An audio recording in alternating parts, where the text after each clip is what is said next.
These are what are called polystrate tree fossils. I don't know if you've ever seen those before, but the trees that go across those layers, which evolutionary geologists say have been laid down over millions and millions of years. Now, the rate to which they say they've been laid down is around 5,000 years per centimetre. So to get a tree fossilised across those layers, you're looking at millions of years there to get a tree fossilised. And that would be impossible because it would have rotted at the top, it would have rotted at the bottom. That simply wouldn't work.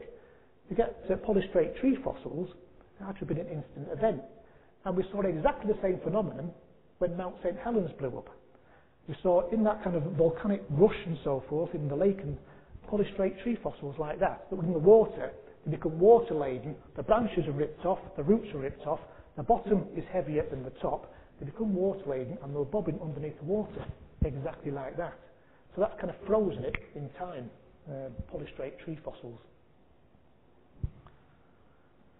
Here's an interesting quote from an evolutionist. I want to get as many kind of evolutionary quotes in as I can. Philip Currie wrote a book about dinosaurs. Look what it says about fossilisation. Fossilization is a process that can take anything from a few hours to millions of years. Now, I wonder which one, as a scientist, Phil has observed of those two processes. I'm going to go for the hours side of things. I don't know about you, but he's probably observed it in hours. Of course, he cannot have observed it in millions of years. And here's some examples of rock forming in far less than millions of years, just in a few years. This is a water wheel in Australia, which, in less than about several decades, has turned into rock. It's actually rock has formed around that water wheel. Here's another one from HMS Birkenhead, which sank in 1852. It sank, all its debris was spread over the ocean bed. There's no volcanic activity, anything like that around there since, but look what's happened to the bottles that were there on the seabed. Rock has literally grown around it. It hasn't required millions or thousands of years, even hundreds of years. It's grown quite rapidly around those bottles. So rock can form quite quickly. Things can become fossilised quite quickly. He goes on to say, the amount of time it takes for a bone to become permineralised, fossilised, is highly variable. If the groundwater is heavily laden with minerals in solution, the process can happen rapidly.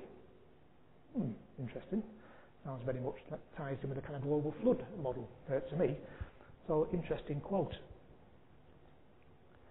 Have we got evidence, therefore, that dinosaurs may have lived more closely to our timeline than scientists would perhaps like us to know? Well, we do. Back in 2005, evolutionary scientist Mary Schweitzer found a T-Rex bone. Now, it was too big to transport out of the area on the helicopter. She had to break it into two. And what she found inside was quite remarkable. Blood tissue. She found blood tissue and other cells inside that dinosaur bone. Anybody ever seen Jurassic Park? Seen that? Yeah. Interesting film. I loved Jurassic Park when I first saw it several times. But remember how they got the dinosaur blood to create the dinosaurs? They had to find a mosquito, perfectly preserved in amber, and then hope it had fed on dinosaurs, drill into the amber, into the mosquito, and extract the contents from the mosquito, and hope again there was some blood in there. There was no need for all that fuss. All they had to do was break up the dinosaur bones. Now that was such a radical thing. What Mary Schweitzer did was wrote a paper, a scientific paper, for publication in the scientist magazines.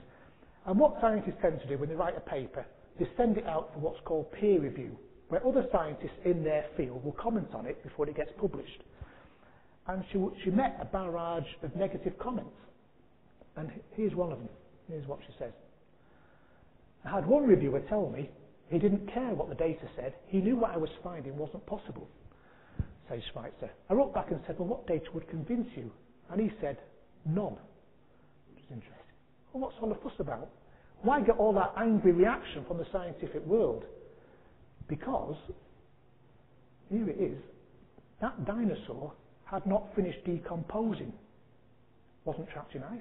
It was on Montana. 65 million years old, 70 million years old, and it hasn't finished decomposing. Blood cells and soft tissues in that dinosaur bone. So they tried to dismiss it as contamination, biofilm, some biological gunk, and dismiss it. But then she found more. This is an 80 million year old hadrosaur. Collagen, other soft tissue, found in that dinosaur bone. Other dinosaur bones, she's found more since. Dinosaurs, because now she knows what to look for, she keeps on finding it. These dinosaurs have not finished decomposing. It's like going across the Sahara Desert with perhaps your tour guide and you find a half-melted cornetto on there, an ice cream cone, and you say to your guide, well, that's interesting, where's that come from? And he says, well, Alberto used to sell those, but he moved out of the area a year ago, so it's obviously been there since then. Well, you can see that's not quite right, but what of course you're allowed to do is the evolutionary thinking to override what they're actually observing as a scientist. They haven't finished decomposing. I mean, just think about that. That doesn't make sense, does it? If it's millions and millions and millions and millions of years old. Okay. They also found a mummified dinosaur called Leonardo. Here's Leonardo. His fossilised skeleton is covered in soft tissue, skin scales, muscle, foot pads, and even his last meal is in his stomach. Again, it's supposed to be 77 million years old. You ever been to a museum and looked at the Egyptian mummies? How old are they? And they've been fossilized, they've been mummified specifically for preservation. That hadn't. Again, it wasn't in ice or anything like that. It was found in America. So it's quite remarkable, that, isn't it? Hasn't finished decomposing. Now, I want to show you a quote from a paleontologist, another scientist. I want you to see that what he sees is being overridden by what he believes. He's observing one thing, but what he's observing is being overridden by his belief. Look at this. Dr. Ralph Molnar. Now, what he's talking about is the extinct lizard called Megalania. Now, this specimen actually looks like it had come from an animal that looks like it died 200 or 300 years ago. All dry, chalky, this sort of thing. Doesn't actually mean it died 200 or 300 years ago. In Montana, I've seen dinosaur bones that look like they've come from animals that died 200 or 300 years ago. I know very well that they died much longer than that. It gives the impression that Megalania may have been alive fairly recently. Can you see how what he's observing as a scientist is one thing, but his belief in long age is overriding what he's observing, like that ice cream cone in the Sahara Desert. What we observe as scientists, that's what science is supposed to be based upon, observation. Okay. Now, I don't know about you, but when we're little and so forth, dinosaurs always held a bit of fascination. But whenever you saw dinosaurs depicted in books and so forth, magazines and things like National Geographic, they're always depicted as a kind of age of the dinosaurs. They're always with other dinosaurs. The vegetation looked quite strange, and there was always volcanoes going off in the background. You kind of depicted and put a picture in your mind of that kind of land before time, the land before the Bible, quite subtly, as you can imagine. So, in putting this presentation together, I wanted to go to sources, which are essentially evolutionary sources, to challenge that paradigm, that belief system. So like the BBC and National Geographic and so forth.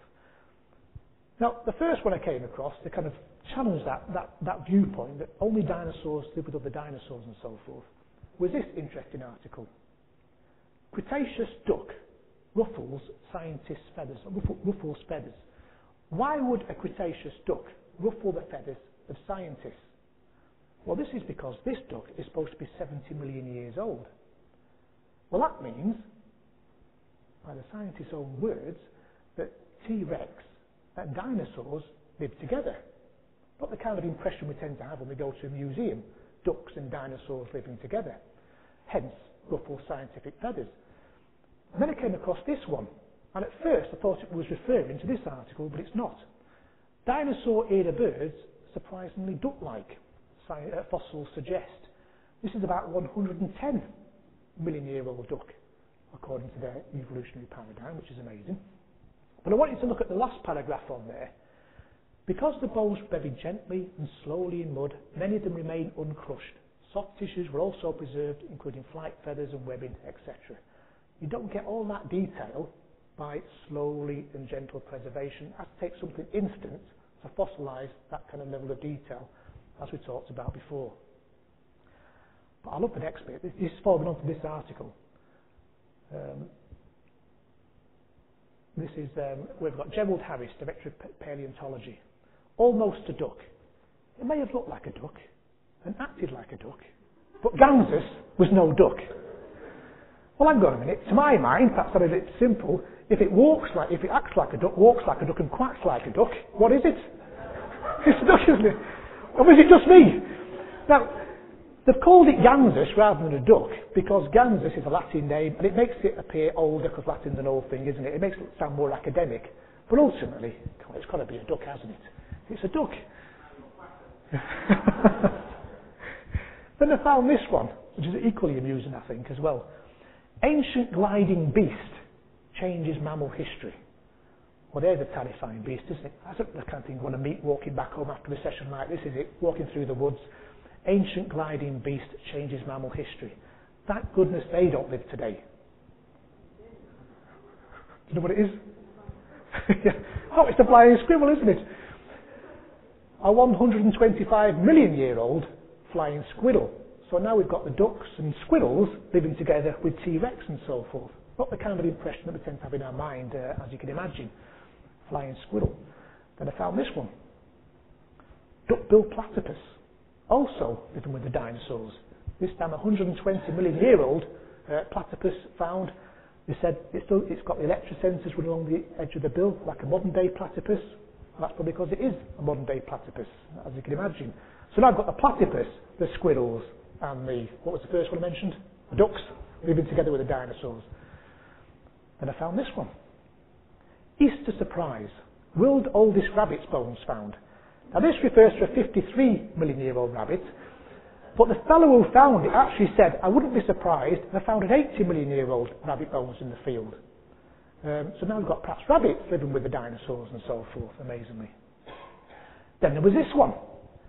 Jurassic beaver found in China. 164 million years old.